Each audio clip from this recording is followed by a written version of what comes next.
Maxwell Smith. Dr. Perry is assistant professor at the School of Social Work at Wayne State University. Her Ph.D. is in social work and anthropology, which we think means she has a lot of rich descriptions about older adults in Flint, and we are very excited to learn about that. Maxwell Smith, as I said, is her MSW student. He just received the 2018 MSW Student of the Year Award, which is a statewide honor presented by the National Association of Social Workers, Michigan chapter. Congratulations, Max. And he will be presenting together with Dr. Perry. Well, welcome. Let's put, I know a lot of people left, but here we are. We're excited. Give it up for Dr. Perry and Max Smith.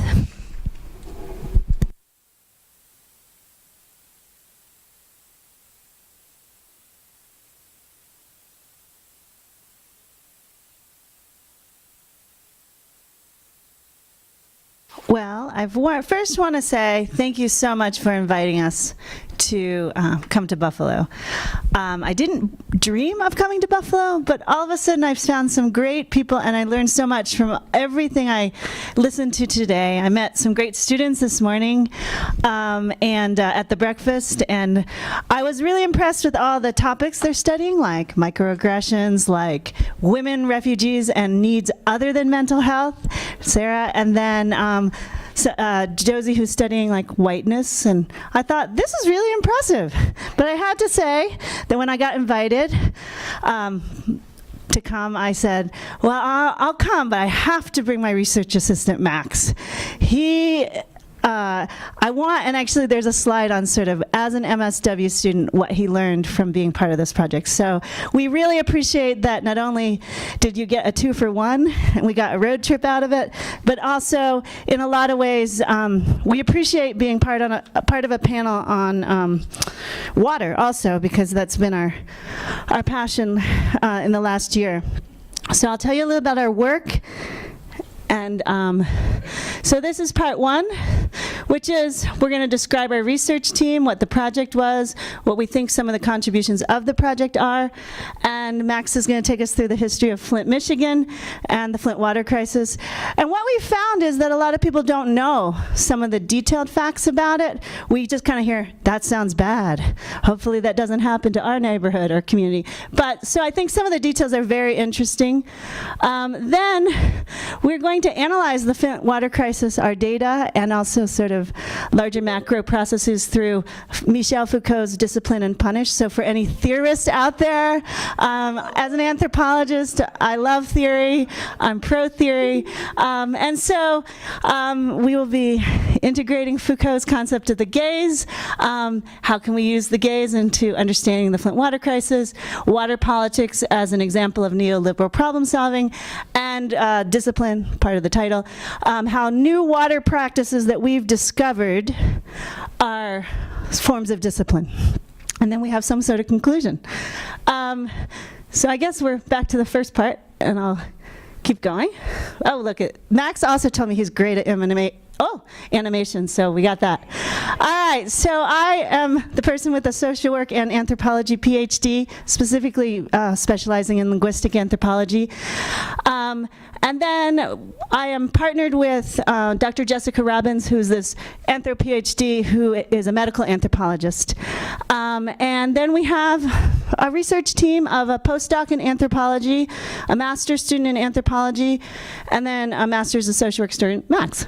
So we think of our project as sort of thinking in the bubble of kinship, caregiving, mental health, and physical issues. Activities for daily living, which is something that older adults talk about their abilities to do or not do. Embodied materiality, so I think of things in terms of sort of people's relationships to their homes and community, how part of your home and what is happening also becomes embodied, and in a lot of ways, it's been very relevant in Flint, housing in the built environment. Here are our research questions. What factors characterize the perceived individual, social, and political effects, including harm? So we put it in parentheses because we didn't want to assume harm. We didn't want to project harm. But we kind of thought it would be there. Because basically we went into Flint because we understood that there was such an emphasis on children and doing research on children and their developmental needs. We believe, to this day, we're the only research team in Flint focusing on older adults, which are another vulnerable population potentially. Remember we saw the video of the hummingbird? Okay, we're a hummingbird and we go like 65 miles, then we go over, then we keep going. And I would say why we're hummingbirds, Max in his red Toyota Civic, me in my Honda minivan because I'm a mother, and my daughter just got waitlisted at Berkeley, and we take that as a good thing. I just found out, yes, just in the last 10 minutes, so that's exciting. But I would say our group is super passionate about this work, and so we feel like the distance has been our contribution to documenting what's been happening. Let's see. Including harms of the Flint Water Crisis on older adults in both the short and long term. This includes investigations into access to resources, caregiving and kin relationships, and comorbidities commonly experienced in older adulthood. So how is someone dealing with the water crisis if they also have COPD, diabetes, Parkinson's, dementia? So these are big issues. And we are not medical doctors, nor are we sort of experts in water and water quality, but somehow it's all had to converge in this project. The second question is, how has the Flint Water Crisis shaped the ways older adults navigate everyday activities and larger life changes and decisions? So are they relocating? Do they want to relocate? And how do older adults imagine a future for themselves and their families? Okay, so this is our study design. We go back and do a lot of visits. We're doing photo elicitation where we give seniors and staff members cameras. We develop the films and go ask them about what they took. Sorry, excuse me.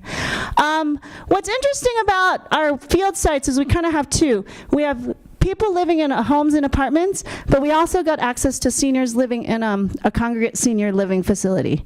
We also then chose to try to interview staff because we thought in a lot of other literatures, staff in senior living are considered low-wage workers. People really worry about burnout, high turnover, things like that. These are very big issues, the low pay, right? So here's a question for people who are fairly vulnerable themselves. How are you going to work and becoming a caregiver to seniors in a water crisis and then coming home and caring for your own families, right? So that's, we've had fascinating interviews where some people find work to be a respite from, then they got to go home, pick up their cases of water on the way home, and then take care of their kids and make sure the kids don't use tap water to brush their teeth. So sometimes work is a respite. Other times, if people are responsible for sort of cooking or larger activities, they have to really think about water consumption for, you know, an entire building's worth of people, and also recycling issues. So on Monday, when I was being interviewed, and Max by Vicki, my research partner Jessica was in Flint. Oh, we were on the radio. That was super exciting for us too. My research partner was showing some of our photos that our participants took in Flint at a senior center. So we are very committed to disseminating our work within Flint as well as elsewhere. But we're starting to we're still collecting data, but we're starting to also participate in opportunities to share our findings. Here are our contributions. I guess I'm sure you can read it, but let's see. So we really, we won a Best Paper Prize at the American Public Health Association this year for our work. That was exciting. I am a person who really researches housing and older adults' relations to their homes and community. We also think our study really helps us understand resiliency and structural racism, but also how people age differently. Environmental gerontology, environmental studies, and of course kinship. Let's see. Max. So one thing that I feel has really helped me about being part of this project is that participating in an ethnographic research project has allowed me to see how the different levels of practice end up interacting with each other. So not only do I see how individuals who participate in these larger systems end up understanding and perceiving these systems they're a part of, but we can also see how information flows from policymakers down to residents, how they understand those policies, how it reflects on their relationship with these mesosystems like their family, and also the institutions like the congregate living facility. So it's been really powerful to be able to see how a whole system works like that, how it interacts, and then kind of see how meanings end up and narratives end up shaping new behaviors. So that's kind of why I think it's really beneficial for students to be not only part of research projects, but also ethnography in particular as a social work student. So. And I will say, we forgot to add it in the research design, but we go to tons of community meetings and do participant observations. So it's very much an anthropological project. So it's very interesting. For example, you could have like an environmental justice kind of summit meeting where the same community leaders at the beginning of the meeting would be getting awards for their advocacy, and by the end of the meeting, like being walked out by the police. So there's like a lot of drama in these community meetings, and we've been looking for sort of how older adults are discussed or not discussed in sort of larger forums too. All right, the history of Flint. Go. So just to give a brief kind of historical context to the Flint Water Crisis, Flint's history has really been determined by a lot of the same forces that influenced Detroit's kind of deindustrialization. So one of the major factors with deindustrialization was it was a reaction against the power of unions.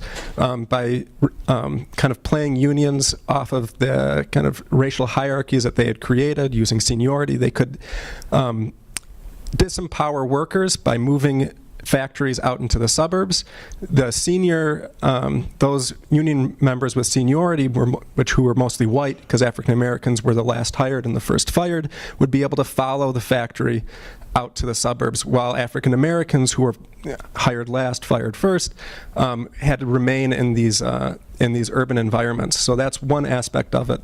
Another aspect that kind of laid the groundwork for the geographic segregation of Flint and kind of southeastern Detroit generally was racist housing policies, the redlining policies from the federal government, and not only that, but racial covenants, and which were really prevalent in Detroit, really meant that many African Americans were stuck in these cities as jobs deteriorated.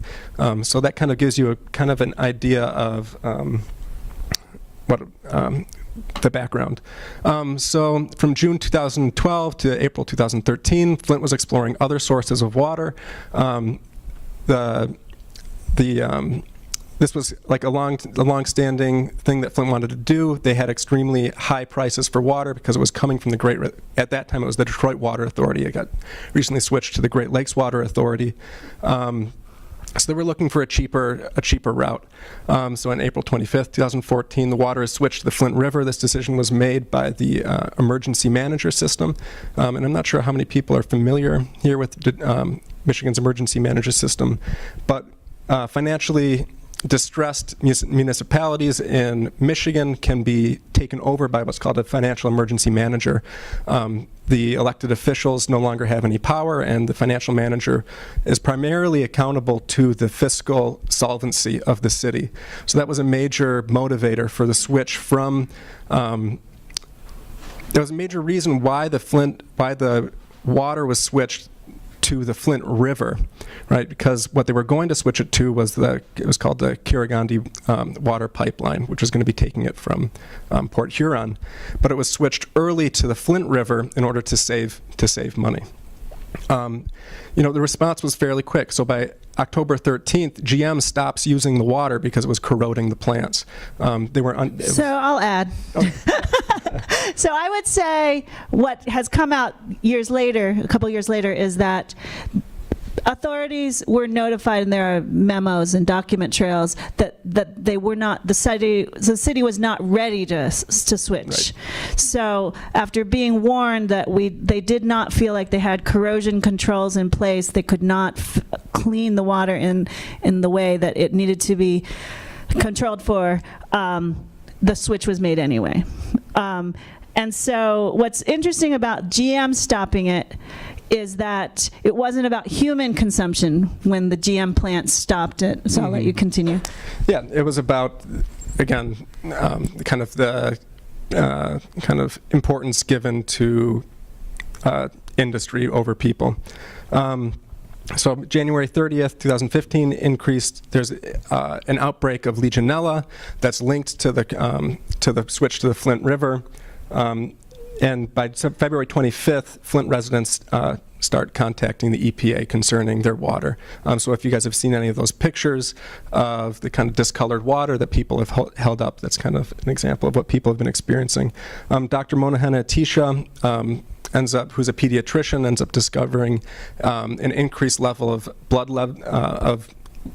lead levels in children within Flint.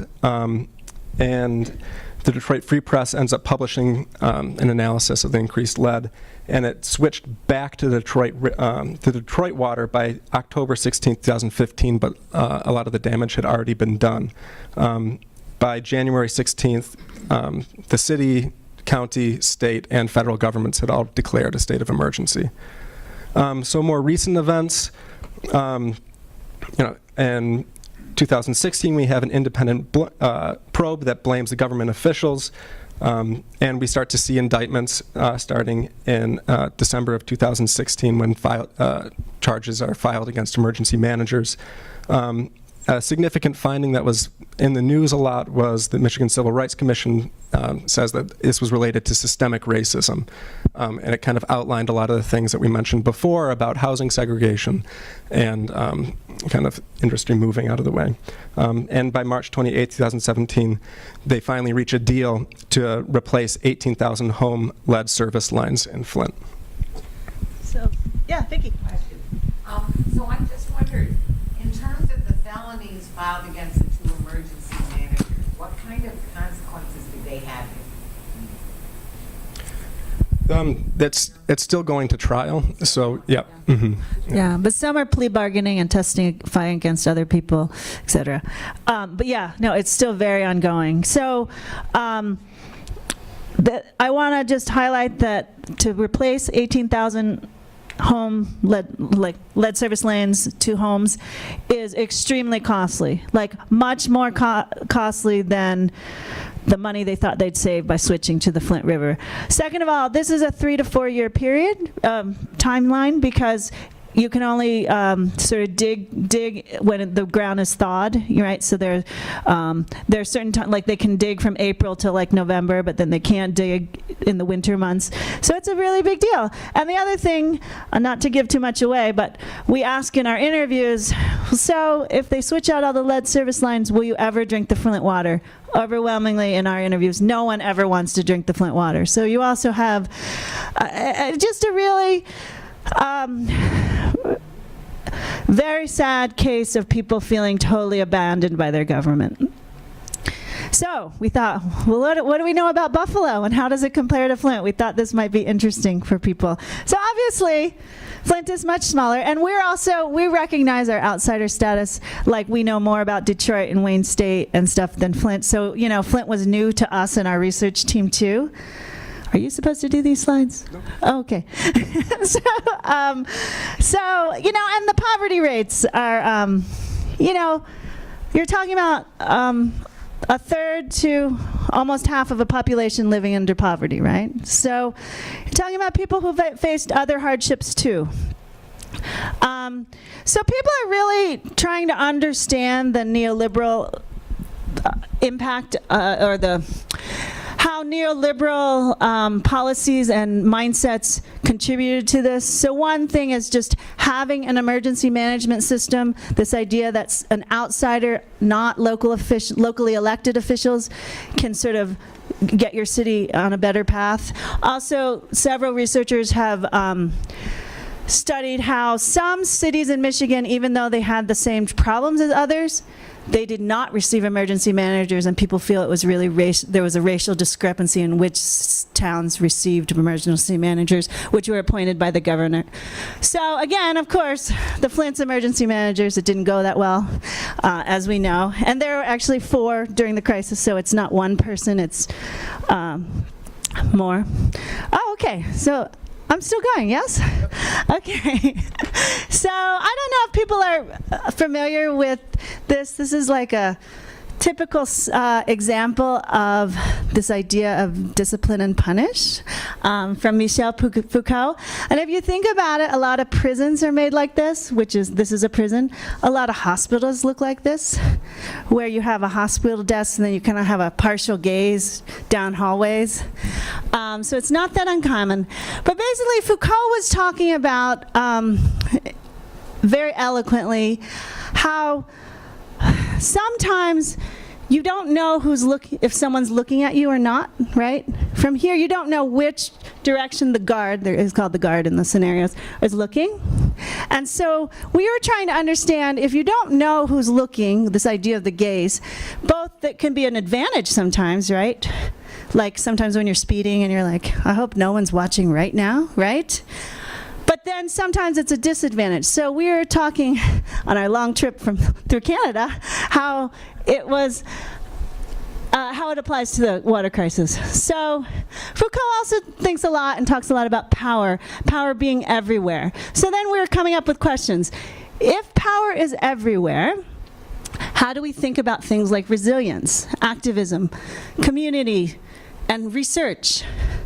What happens when people in power choose not to gaze at problems? So that, first of all, is our first couple of examples are when people didn't pay attention, right? So we gave you the timeline where there was a lot of time where people denied that anything was wrong with the water. So at first it was like, well, what if you're not attracting the gaze, right, of your governmental institution? So, how do you feel abandoned? Or how are citizens who are saying, look, my water looks like this, how are they being discredited? And then also, when it did draw the great gaze, how did it affect older adults in both micro and macro contexts? And then we're going to talk about sort of examples of this idea of discipline.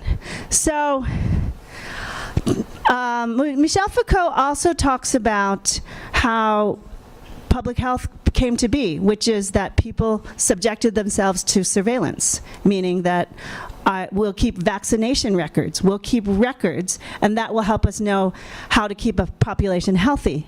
So in our work, we see seniors going and willingly getting their blood tested for lead. We see everyone going to get their blood tested, right? So you're subjecting yourself to this sort of surveillance in a lot of ways. And I do think like children in Flint will be surveilled for the next 20, 30 years because they're in these studies, they're being followed. And then also, we are thinking about discipline as far as we are going to give you descriptions of very personal self-care practices that are described to us. We spend a lot of time talking about people's personal moments of bathing, of cooking, etc. And then also how people are caring and self-monitoring their kin, and then what happens when they talk to their healthcare providers. And then lastly, because the second part of Foucault is like the punishment part, so how do we think of punishment in this context? How do Flint older residents understand and perceive concepts of justice? What are signs of punishment? So punishment can also be thought of, as we were talking about it, in terms of responsibility. So is it like when you have to replace all the service lines? Is that an example that you're showing now? I'm responsible. I owe this to the citizenry I just harmed. Points of distribution are, there are 10 sites around the city where they give out cases of water bottle. So the idea that the state the city actually had to like set up these points of distribution. What's interesting is by the end of our time in Flint, including now, they're down to 3 points of distribution. So we're actually seeing a serious contraction of services now. So the same sort of idea of like, you're now responsible, put out the pods, well, okay, now decisions are being made to withdraw these resources. Service provision of all kinds, like healthcare, mental health, social services, indictment of key officials, and then implications for other water providers. Let's see. So this is actually our field site. Yes, right? And there are cases of water bottles probably everywhere, every time we do field work. It's just an everyday thing. And so when we go into apartments or homes, people have stacks of them. We wonder how high people should stack them if they're going to fall, be unsafe. We worry about falls, like as people are navigating through their apartments or homes. And so, let's see. So here's our question. What happens when people in power choose not to gaze at problems? I just talked about that. And how then do vulnerable populations attract attention, right? Step into the limelight. And so in a lot of ways, we kind of see it as like people have had to really press in Flint to be noticed, right? Okay, so here's an example of attracting the gaze from a personal level. So this woman is in our study. So people talk to us about rashes, skin irritation, hair loss all the time. They feel unrecognized by health officials. So Jackie, she said she used to be redhead. She would still be coloring her hair, but now her hair totally fuzzes out. And she actually gave us permission to use this photo to kind of show the frizzed out. And then there's another person, Rita, who says, you gotta lay down and try to sleep. You've been itching all day. I'm not allergic to anything, so it's got to be the shower making me itch. It's making sores come out all over here, all over my neck. So I will say sometimes at front doors when I'm going to interviews, people lift up their shirts and show me their rashes. It's been a very shocking sort of research experience. And so as a PI, I've really had to think about like my experiences for my research assistants and processing it, etc. All right. And then I guess the other thing that was very interesting from more of a macro perspective is when we start talking to people about, tell us about the water crisis, they start talking, oh, sorry, this should be car, not care, sorry, car. They start talking about when Buick left Flint in the 80s. So people go back in this long history way about how they've been abandoned by their town.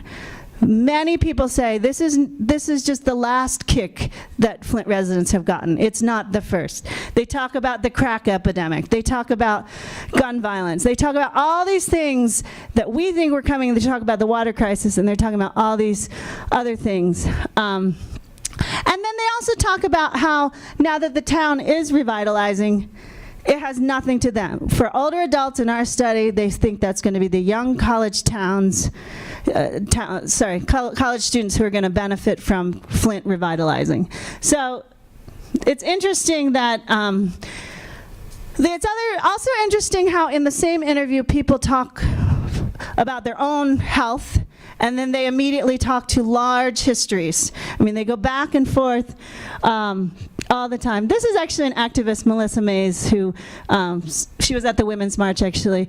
But she was very active. She has young kids who have been really affected by the crisis. All right, so Max. So when we're thinking about discipline, we're thinking about the different skills that people have had to learn in order to cope with the water crisis. And for older adults, this can mean this can be very difficult in some ways when it's kind of combined with comorbidities like dementia or something like that. Or just arthritis. It can be very difficult to open up the bottles. It can cause a whole lot of additional problems. So we'll go through that. So Albert, 74, you got to be careful when you brush your teeth, but sometimes when I brush my teeth, I forget and wash my mouth out with the water. Are you ever anxious about using the water? Sometimes I forget, but most times I'm alert. And when I was talking with him, he described having a lot of anxiety about that he's not sure if he can trust himself to remember that there is a water crisis. And he's worried about what kind of risks this means that he's going to be exposed to.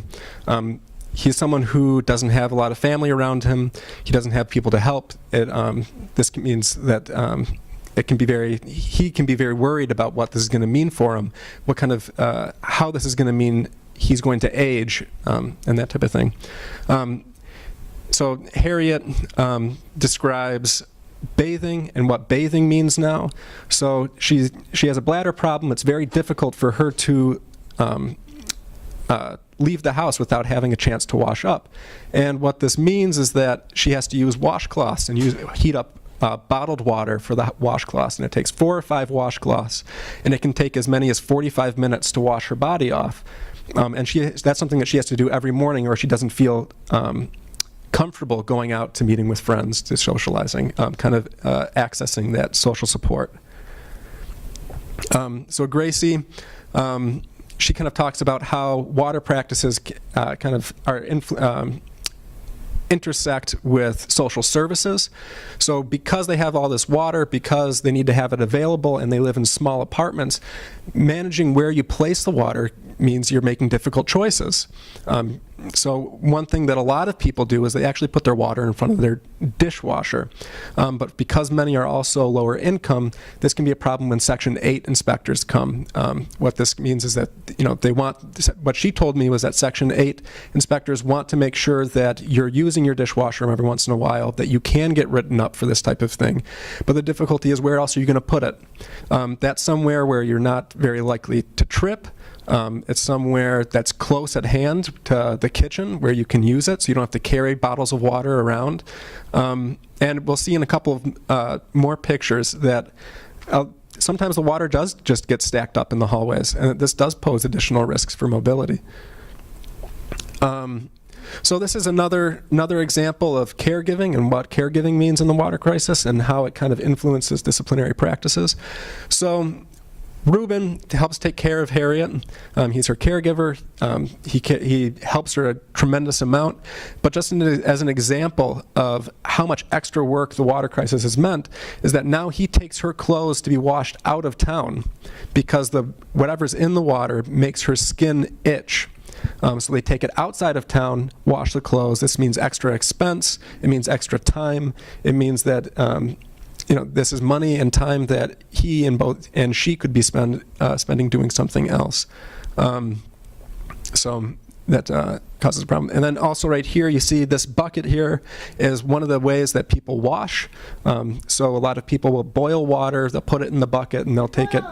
Water bottle water. Mm-hmm. So they open water, pour it into a pot, Mm-hmm. heat it, then pour it into this and sponge bath. Right. Mm-hmm. This also means new responsibilities for staff. So there was no training at this congregate living facility for staff. They had to come up with their own practices for providing water. So one of the extra responsibilities is delivering water to older adults. This means that people who are not paid very highly have additional responsibilities, additional work hazards. These are heavy, these are heavy things that they have to take care of. So then we were just thinking about ideas of punishment or responsibility, and we liked this Michel Foucault quote about tiny theaters of punishment, and so we were thinking, like, how does the city replacing all these lead service lines think about it in terms of like every lead service line being like a place where like citizens, the people living on that street, think of it as like, the city has to change this out. And then how do citizens view these theaters of punishment, both in the process of replacement and whether they actually trust that they're going to get cleaner water, which, as I told you, so few do. And then, the other thing about the gaze, the concept of the gaze, think back to the prison, is that you don't know if someone's watching you. So it's actually, traffic is a good thing. You know that you could be stopped if you're speeding, so you're self-monitoring because you know someday you could be pulled over, right? So we actually know, and I'm sure you've heard, so many other towns started testing their water after the water crisis. So that's another form of surveillance, right? That other towns saw what Flint went through, the great expense they're having to go through. And then, this is a Pennsylvania legislator saying, like, they have an F for levels of lead in school drinking water. And the New York Times covering things, right? And so it really has also created this sort of national surveillance or punishment or so then we thought we better figure out what Buffalo's doing. So we looked this up. So now Buffalo's going to test annually, it says. They also have set a new internal action level, 5 parts per billion. So in the Michigan context, the parts per billion, how much is tolerable, how much should be tolerable, is highly debated, highly contested, and then people say we can't afford it at that level and this level. So this is actually a fairly positive number, 5 parts per billion. People are arguing that Michigan should consider that. Also, like this idea of And I think for us in the senior living building, we're understanding what it means to think beyond one's home. So how do schools care for people, right? And larger institutions care. So I think that's really interesting that, you know, and we say we can't be causal because we don't know, but we would say many cities have started testing because of what happened in Flint. And then I told you that these points of distribution, so this is what the points of distribution is. It's like back here, it's right here. This was a photo elicitation, a photo taken by one of our study participants who wanted to point it out to us that it's so hard to get to the point of distribution because half the road is detoured. And that's why he took it from this angle, because it was so hard to reach. But it's also very serious because the cost of having your whole life be using cases of water is very costly for a city where so many people live in poverty. It's an extreme cost. Okay, and then actually we went as part of our ethnographic work to Older Michiganians Day in Lansing, and you know, it was really interesting because certainly among all the senior issues presenting, the issue of Flint Senior Lives Matter as sort of an exceptional group of seniors to think about was part of the discourse. And then there's this, and this is interesting because we looked up Love Canal, and I wanted to know, did anyone get their homes bought in Love Canal? And what I found out, according to Max and Wikipedia perhaps, 221 homes were bought. So this comes through all the time. This idea of like they could solve this problem if they wanted. I remember you talking about problems that are economic can be solved, right? So, I mean, our guy Bill, who took that photo of the blocked pods, he says, you know, they do it in other towns, they moved whole towns. And the idea that your home value as someone who is living through this water crisis has really, I mean, it's unsellable. Many people feel their homes are unsellable. And then, let's see what this one is. Oh, this is very sad. I mean, people bring up genocide. Genocide comes up a lot in our interviews. Like, you done killed a city of people. You done genocide them, and you're still walking around making decisions about our life. My great, great, great people had to go through it. Grandfathers, grandmothers, and now I have to go through it. My grandkids, they see it, and now even my grandkids have to go through it. Enough is enough of them doing us any kind of way. But you just wait. God has something for them, honey. And then, I guess we talked about this earlier, this idea of the whole system of emergency managers that were not elected officials making these decisions was a very big part of this story. I'll let Max finish up. Okay. So these are just some of the implications for social work practice at different levels. So at the micro level, obviously there's difficulty accessing resources like water, availability of water filters. Not only availability of water filters, but many older adults struggle to understand how to use water filters, so they simply just don't use their faucets at all anymore. Hoarding behaviors. A lot of older adults are hoarding water. Not only that, but there's obsessive behaviors, or I should say compulsive behaviors. There's one participant who ended up drinking so much water that she had a chemical stroke, hyponatremia, and is hospitalized for it. So when this combines with pre-existing mental health conditions, it can cause additional problems. Lifting, storage of water are obviously other implications for micro. Anxiety and trust with professionals, including social workers. There's a question of who can I talk to about my problems? Are they going to believe me? And how to care for care providers. So not only were the people of Flint affected by the water crisis, but also those who help the people of Flint and live in Flint are affected by the water crisis. And what kind of special resources do they need in order to for their well-being. For the meso, there's intense family relationships of care. What extra burden does this put on family members or kinship relations? Deep concern for the most vulnerable, for children, but sometimes other populations are forgotten, like older adults.